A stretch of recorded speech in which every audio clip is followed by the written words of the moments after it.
नमस्कार मित्रांनो, स्वागत आहे तुमचं हवामान अपडेट्स या यूट्यूब चॅनलवरती। तर राज्यातील शेतकऱ्यांसाठी हवामानासंदर्भातील आत्ताची सर्वात मोठी आणि महत्त्वाची बातमी आलेली आहे। हवामान अभ्यासक श्री पंजाब डक यांनी राज्यातील शेतकऱ्यांसाठी एक अत्यंत महत्त्वाची बातमी दिलेली आहे। सध्या शेतात गहू, हरभरा, हळद, कांदा, ज्वारी यासारखे पिकं आपल्याला पाहायला मिळत आहेत। मात्र 16 मार्च पासून पुन्हा एकदा राज्यात अवकाळी पावसाचं सावट निर्माण होत आहे। काय असणार हा संपूर्ण अंदाज जाणून घेऊयात या व्हिडिओच्या माध्यमातून।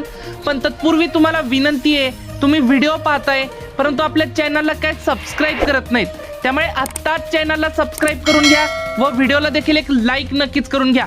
तर मित्रांनो, पंजाब डक यांनी दिलेल्या माहितीनुसार 16 मार्च पर्यंत शेतकऱ्यांनी त्यांनी महत्त्वाची शेतीची कामे करून घेणं आवश्यक आहे।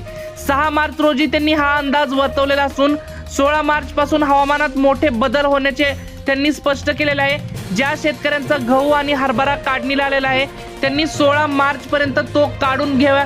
16 मार्च पूर्वीच त्यांनी तो काढून घेऊन एका सतर्क ठिकाणी ठेवा। व्यवस्थित काढणी न झाल्यास व्यवस्थित तो झाकून ठेवावा, जेणेकरून पावसाचा फटका बसणार नाही। हळद काढणी आणि वाळवण्याची कामं देखील लवकरात लवकर उरकून घेण्याचं आवाहन त्यांनी त्यांच्या व्हिडिओच्या माध्यमातून केलंय।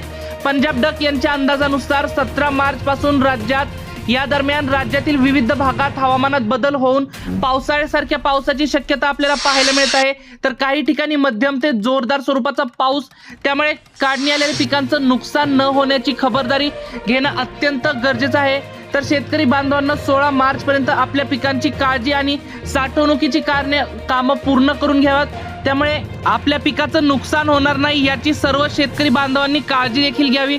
तर आता राज्यात नेमकं पाऊस कोणत्या कोणत्या भागांमध्ये होणार याविषयी देखील आपण पुढील येणाऱ्या व्हिडिओमध्ये माहिती घेऊन येणार आहोत, त्यामुळे आपल्या चॅनलला सबस्क्राइब नक्की करा, तसेच व्हिडिओला एक लाईक देखील नक्कीच करा। तसेच तुमच्या जिल्ह्याचा अपडेट जाणून घेण्यासाठी कमेंटमध्ये तुमचा जिल्हा कोणता आहे ते देखील आम्हाला नक्की सांगा।